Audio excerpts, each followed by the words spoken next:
y bienvenido a una nueva emisión del programa de entrevista del canal Cubavisión Internacional. Tengo el placer esta vez de conversar con un médico hondureño, graduado de la Escuela Latinoamericana de Medicina y en ejercicio de su profesión hace ya unos años en su país. Regresó a Cuba en la recientemente culminada Convención Cuba Salud 2025, esta vez invitado en calidad de ministro de Ciencia. Es un placer para mí conversar con el doctor Luther Castillo. Bienvenido. Un verdadero placer estar aquí, conversar en este programa de Cubavisión Internacional.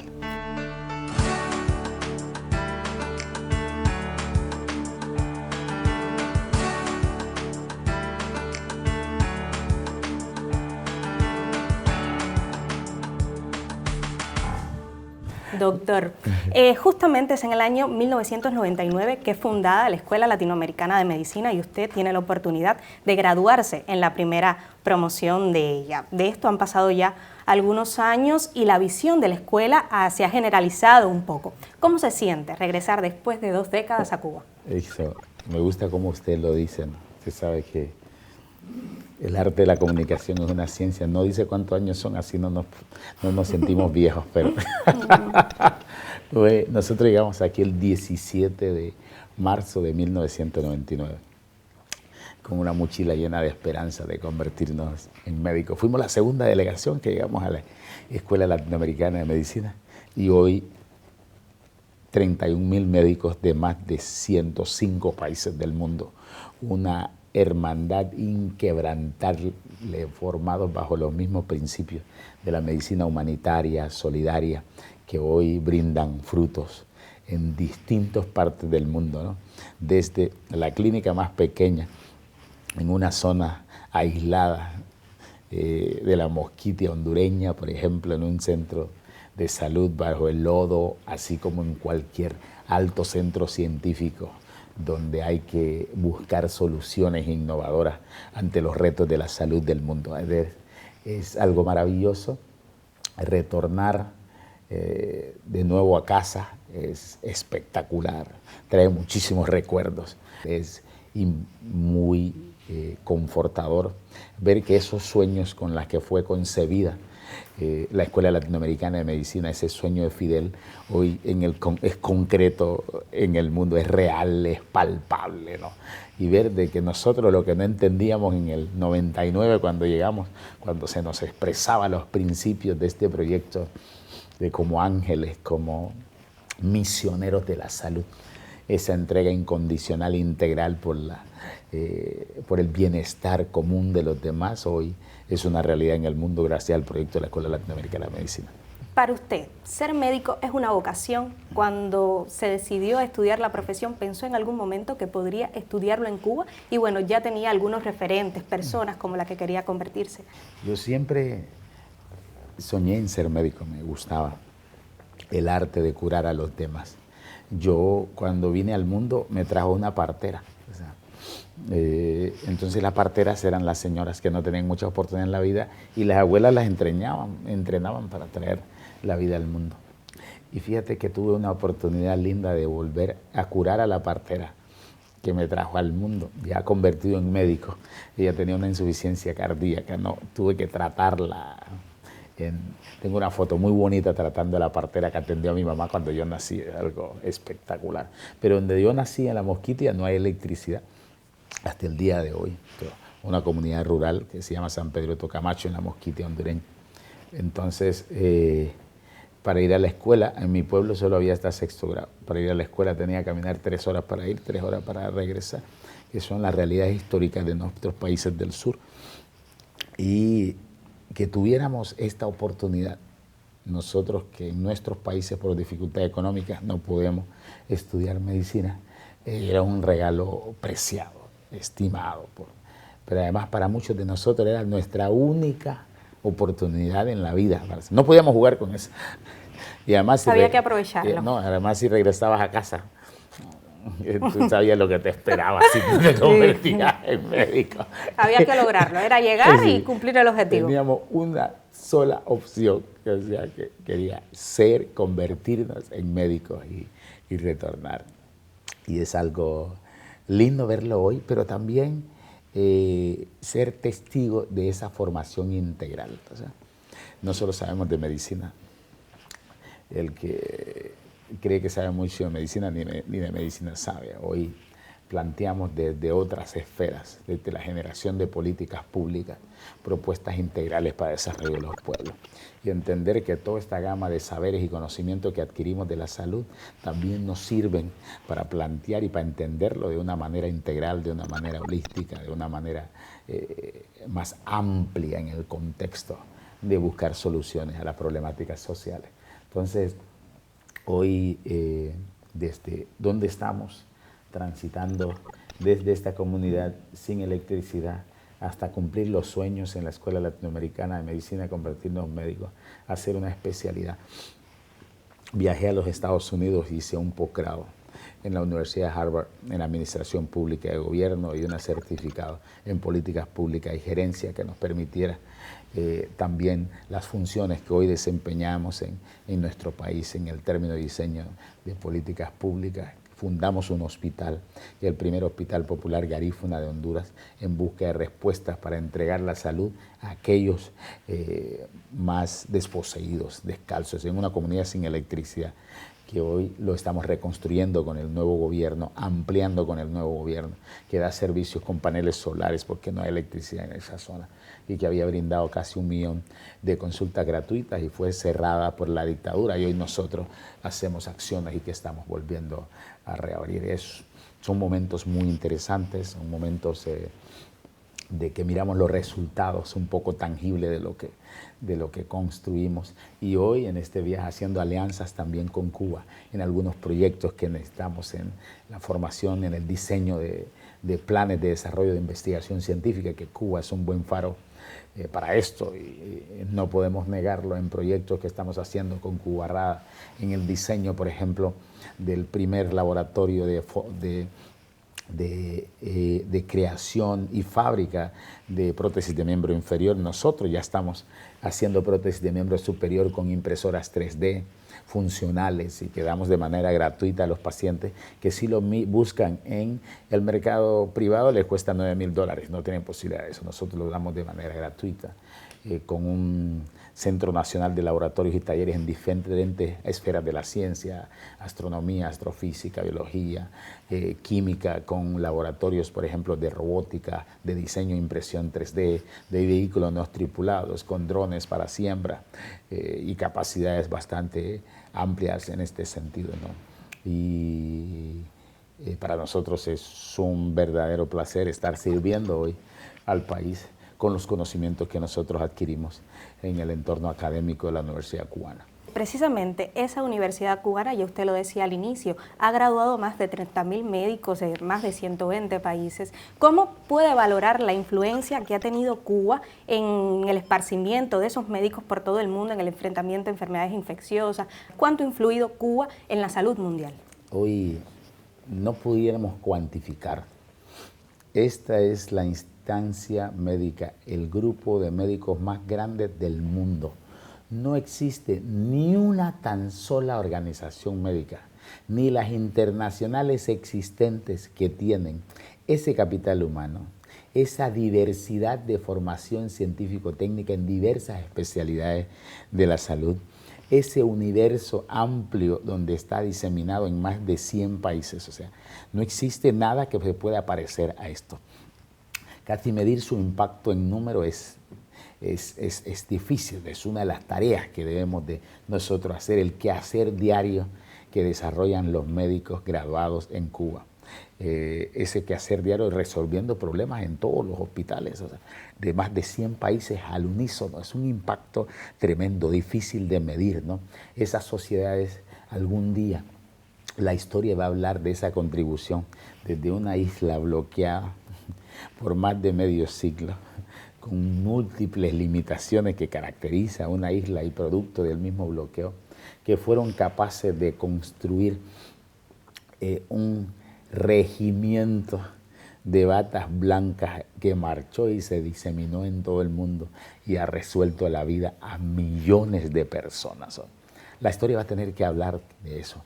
Hoy los enemigos de la verdad, los enemigos de la dignidad, los enemigos de la soberanía, los enemigos del bien humano, podrán diseñar toda la falacia existente para poder nublar lo que significa esto para el mundo. Eso es como querer tapar el sol, es imposible, ¿no? Ellos tendrán que construir más escuelas latinoamericanas de medicina en alguno de sus parajes para producir más de 30.000 médicos en más de 105 países, para poder quizás compararse con esto que ha hecho ese proyecto divino de vida, que lo único que trae es sanar las heridas, sanar los corazones y devolverle la vida, la vista, la dignidad a muchos humanos en el mundo, que es un derecho, la salud es un derecho. Y muchos hablan de ese derecho humano, pero nadie piensa en los humanos que tienen derecho. Entonces, para nosotros es muy importante ese trabajo. Lo conocemos y lo valoramos también, por eso defendemos a toda costa, ¿no? Sin importar las consecuencias, lo que significa esa obra maestra de la Revolución Cubana para el mundo. Es muy gratificante escucharlo hablar, sobre todo porque el doctor Luther proclama a viva voz que Cuba es su segunda patria y se siente bien poder compartir con usted en esto. Estos vínculos con Cuba precisamente no son de ahora, tienen que ver mucho con los encuentros de aquel joven Luther con el comandante en jefe Fidel Castro al inicio de su carrera y recientemente con el presidente de Cuba, Díaz-Canel. ¿Podríamos hablar un poco de eso, de cómo se siente compartir con dos generaciones de líderes en Cuba? Algo interesante, hoy recordaba al pasar por las distintas salas y estaciones del centro Fidel Castro Ruz, aquí en La Habana, recordar aquellos momentos. La primera vez que me encontré, conocí al comandante Fidel, cómo él manejaba al dedillo la situación de la salud de Honduras, cómo él estaba tan al tanto de dónde estaban los médicos, qué necesitaban para desempeñar bien su trabajo, qué problemas estaban teniendo, qué estaban resolviendo, cuál era la opinión de la población sobre su trabajo, ¿no? Y Fidel siempre habló que eso no era siempre un número seco, ¿no? Que los indicadores de la salud su máximo indicador era el nivel de satisfacción poblacional, qué cree la gente de lo que estamos haciendo, cómo lo sienten, se sienten bien. Por eso él lo habló claro, de tratar a los demás como seres humanos, ¿ya? O sea, con todos esos preámbulos que él dijo en los conceptos, con veracidad, con esa entereza.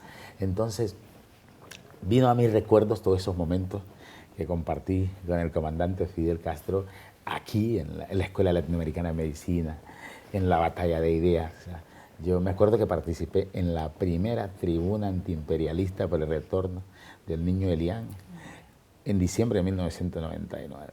Ahí lo que había una plancha de un camión y de ahí eran las primeras tribunas. Y participé en múltiples actividades. El comandante me conocía por mi nombre, y me llamaba por mi nombre, y eso era un regalo que le dio la vida a uno. O sea, a mí Fidel no me lo contaron, ni lo vi en televisión, lo viví ahí. Sentí esa voz tierna, esa voz preocupada de padre por el bienestar. El Fidel que yo conocí, tengo claridad profunda de quién es. O sea, eso no me lo contaron, ni alguien me va a contar sobre eso. Entonces es algo muy interesante, sin nosotros ocultar las dificultades que hay en el país, en términos de la crisis energética, de la producción de alimentos, toda una serie de cuestiones. Pero a pesar de todo, se busca garantizar el bienestar humano.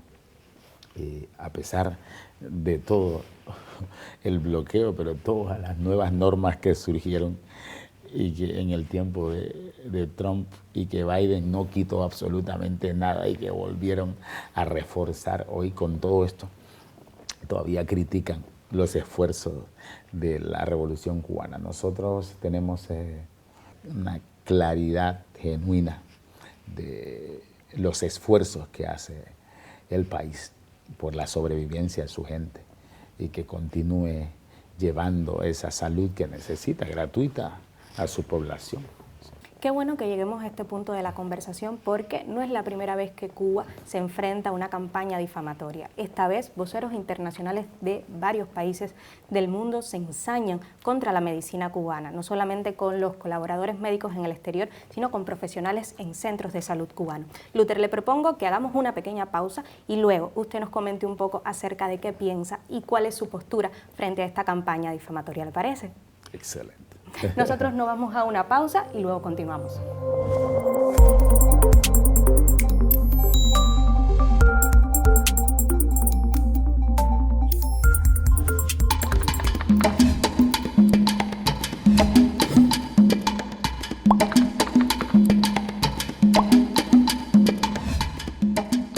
Si el socialismo es tan malo y el comunismo es tan malo, ¿por qué no lo dejan caer por su propio peso? ¿No? ¿Por qué hay que bloquearlo, hay que sancionarlo, hay que buscar? ¿No? Es todo algo criminal. Y lo de Cuba es un capricho, porque lo de Cuba no es que quiera tener el petróleo de Venezuela, que quiera tener todas las riquezas de Venezuela. Lo de Cuba es un capricho porque Cuba se le opuso y le aguantó y nunca dio el brazo a torcer.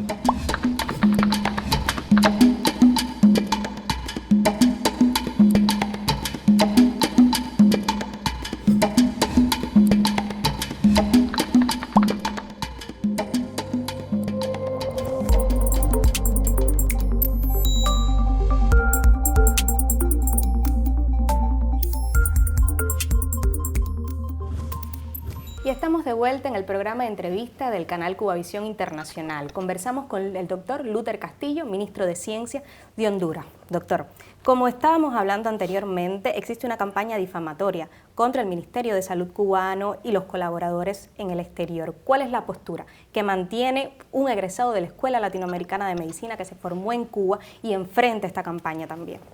Desprestigiar la medicina cubana es imposible. No. Esa parte tienen como una claridad que no podrían realizarlo en el mundo. La población que ha sido tocada por los médicos cubanos en distintas partes del mundo conocen su calidad científica, su calidad humana, su sentido de entrega, ¿ya? Esa calidez con la que tocan al paciente, con la que salvan vidas. O sea, el mundo es testigo de eso. La Brigada Médica Cubana debería ser acreedor del Premio Nobel de la Paz, de todo lo que han hecho por la humanidad. Esa parte nadie podría tapar ese trabajo de la Brigada Médica Cubana. O sea, entonces, luego se rodea de muchos argumentos falsos sobre este trabajo. En algunos lugares yo he sido testigo que la brigada trabaja sin remuneración, en otros es remunerado. Existen algunas condiciones que parte del pago viene al país para resolver problemas, como para programas de niños con cáncer. Pero los médicos, nadie puede negar su entrega incondicional a esa labor humana que hacen por el mundo, ¿no? Entonces, esa campaña, hoy que han llegado al momento cumbre de abrir todas sus altos parlantes en contra del profesional de la salud cubana, hoy también se levanta la voz solidaria del mundo testigo, que ha sido beneficiario de esa acción humana de la Brigada Médica Cubana. Y esa es interesante, es una voz silente por ahí, por debajo, y eso te indica que la campaña no cala, ¿ya? Cala en los medios de comunicación, que su función es querer desacreditar la Revolución Cubana y su obra. Entonces, escuchamos los altos parlantes de los medios de comunicación tradicionales, pero es necesario escuchar la voz de los pueblos, de la gente de a pie, de la población que es beneficiaria y que ha sido beneficiaria, o que un pariente, o que su país ha sido beneficiario de las manos divinas de la Brigada Médica Cubana. Usted mira que eso es opuestamente distinto. Y nosotros debemos de ver a qué le ponemos atención. Si la voz del altoparlante de aquellos que históricamente nos han querido destruir y atacado, o la voz genuina de un pueblo que agradece esa acción humana, ¿no?, que no tiene precio, que han entregado a la Brigada Médica Cubana. Yo estoy tan orgulloso de la labor de la Brigada Médica Cubana, mi pueblo lo está. En Honduras la Brigada Médica Cubana ha entregado más de 29 millones de consultas gratuitas a mi pueblo. Han devuelto la vista a miles de personas con la Operación Milagro. Hoy tenemos 4 centros de Operación Milagro. Pero no solo eso, estamos a punto de declarar el país libre de analfabetismo con la Brigada de Yo Sí Puedo. Y hoy nos acompañan en todos los hospitales de mi país médicos con especialidades y subespecialidades que muchas de ellas no tenemos en nuestro país, como hoy el diseño del plan de atención de la tercera edad con los programas de geriatría en INJUPEN, en INPREMA, que nosotros tenemos con especialidades que nosotros necesitamos, y la posibilidad hoy de crear un plan para la formación de las especialidades que nos hacen falta en el país, en Cuba, con profesionales hondureños. Un elemento para nosotros invaluable y que ninguna campaña nos podrá hacer creer esa malévola opinión de conceptos denigrantes como esclavitud, o que pueda dañar nuestra percepción sobre los que han salvado a nuestras mamás, nuestras hermanas, nuestras abuelas, sin asco, en aquellos pueblos tan retirados donde nadie llega, o en los hospitales de tecnología más avanzadas en las capitales. El pueblo de Cuba agradece mucho las voces como la suya que lo acompañan en esta lucha que siempre mantiene contra el enemigo político, y bueno, voces que se hacen eco. Quisiera que comentara un poco acerca de los nuevos proyectos que impulsa el ministerio con su gestión y cuánto ha influido las enseñanzas aprendidas en Cuba. No, todavía sigo estudiando. Siempre hay que continuar. Estoy haciendo un doctorado en la Universidad de Padua, en Italia. Quiero hacer un doctorado en ciencias en Cuba, esperamos que sí. Hoy asumimos el reto de dirigir un Ministerio de Ciencia, Tecnología e Innovación en Honduras, para también imprimirle una dinámica que esté acorde a las demandas del momento histórico, a la ciencia, tecnología y la innovación. Romper con el paradigma de ese concepto de la ciencia elitista que excluye al mayor número de la población, y que sean unos pocos los que tienen la capacidad y el privilegio de la tinta de poder publicarse en las revistas indexadas. Eso no es el significado totalitario de la ciencia, ¿no? Creo que la ciencia va más allá que los lentes que mira el microscopio del quehacer del laboratorio. También está inmersa en las actividades de los pueblos, también está inmersa en el sentido, está inmersa y las abraza el cúmulo de saberes hoy ancestrales y populares de aquellos que vivieron armónicamente con la naturaleza y que nos han heredado hoy lo poco que tenemos de diversidad, ¿no?, en el entorno ambiental y en la vida, aquellos que vivieron en consecuencia con la ciencia de la vida. O sea que una de las misiones más bellas en este ejercicio de la Secretaría de Ciencia, Tecnología e Innovación es dignificar a aquellos que habían sido excluidos por la ciencia tradicional, aquellos que hicieron un método científico excluyendo las voces de los pueblos. Hasta eso está arcaico ahorita, hasta eso debemos de cambiar para entender que la ciencia surge de las entrañas de los pueblos y que todos esos conocimientos que hoy se expresan en palabras bonitas como astronomía, lo practicaban nuestros abuelos cuando miraban a la luna y sabían qué hora era, y miraban el sol y sabían qué hora de la tarde era, y que también entendían la voz y el idioma de la tierra y de los ríos, ¿ya? Y entendían el idioma de la naturaleza, y que esa convivencia armónica, eso es la máxima expresión de la ciencia, ¿ya?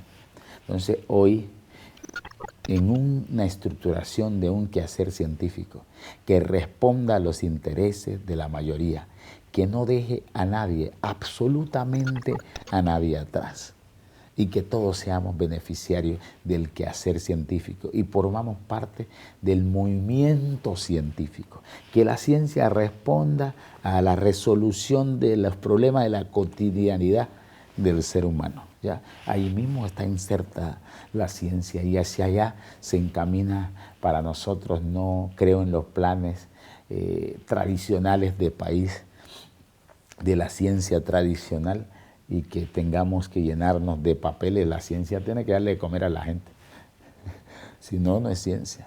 Llegamos a las comunidades y le preguntamos, le hablamos a la gente de robótica, le hablamos de vehículos no tripulados y nos preguntan, ¿y las gallinas cuándo las traen? Y nosotros tenemos un proyecto, por ejemplo, de genética de aves, que cruzamos gallinas Highland Brown, que son especiales para poner huevos, en vez de 2 huevos al día, con la Red Brook, que son de carne. Generamos un F1 resistente a crianza tras patio, pero con el gen de poner más huevos, pero ser una gallina más grande. Al ser más grande puede incubar más huevos, o sea, y la entregamos 20 hembras y 2 machitos a cada familia después de su última vacuna a las 7 semanas. En 3 meses la familia está recogiendo 20 huevos, 140 a la semana, puede sacar la canastita, la pone afuera. Podemos luchar contra el monopolio del precio que ponen los grandes avícolas que están ahí, porque el huevo cuesta menos de 2 pesos que lo que está en la pulpería. Eso para mí es hacer ciencia, una ciencia popular, una ciencia ciudadana, una ciencia de pueblo, con conceptos, con una ciencia ancestral, que estamos orgullosos de que los que estuvieron antes que nosotros no eran ignorantes, hicieron ciencia. No es como lo creían aquellos que predican la intelectualidad exclusiva para unos pocos. Entonces, por eso para mí la ciencia cubana la admiro. O sea, este fue el único país en el mundo, en el continente que hizo 5 candidatos vacunales, 3 se convirtieron en vacunas, aunque lo critiquen. No, pero este fue el único país que hizo. No hay ningún otro país de América Latina que pueda haber hecho. O sea, esta ciencia está expresa, ¿no? Y se orienta al bienestar de las grandes mayorías. Yo creo en esa ciencia, profundamente en esa ciencia. Entonces, aunque me critiquen los tradicionales y que no publico en las revistas indexadas, que ellos lo leen ellos mismos y sus grupos, algún día el pueblo hace los reconocimientos del recorrer histórico, que nosotros tenemos que cambiar urgente los paradigmas de la ciencia, y las bases y los principios, y reestructurarla en función de lo que los pueblos demandan el día. Esa es nuestra misión en la Secretaría Nacional de Ciencia, Tecnología e Innovación en Honduras, y vamos caminando en ese fin. Doctor, muchas gracias. Gracias a usted. Ha sido todo un placer, y déjeme decirle que su historia es una historia donde han tenido influencia Honduras y Cuba, pero está marcado mucho por la solidaridad, el humanismo y el compromiso, y sobre todo la rebeldía de querer superarse, de querer crecer, y que lo ha convertido en la personalidad que soy. Muchas gracias por compartir el set con nuestro programa Entrevista. Un placer haber compartido con usted. Gracias. Así llegamos al final del programa Entrevista del canal Cubavisión Internacional, pero usted manténgase conectado con todas nuestras multipantallas.